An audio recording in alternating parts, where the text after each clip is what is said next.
How to fix Play Store waiting for download problem solved on Android phone. Hello guys, in today's video I'm gonna show you how to fix waiting for download on Android phone. First thing, just open settings and then scroll down until you find storage, then click clean up and then just click clean your phone cache here.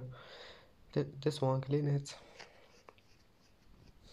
Just click on it and then click clean up here, this one, and then just go back and go to settings, apps again, and you need to find Google Play Store. Click on it uh, and click permissions, and you need to check this one here, storage. You need to allow it and then click force stop and go to storage, clear cache, and if that doesn't fix your problem, just click clear data and try again, and your problem must be fixed. And that's it for today's video.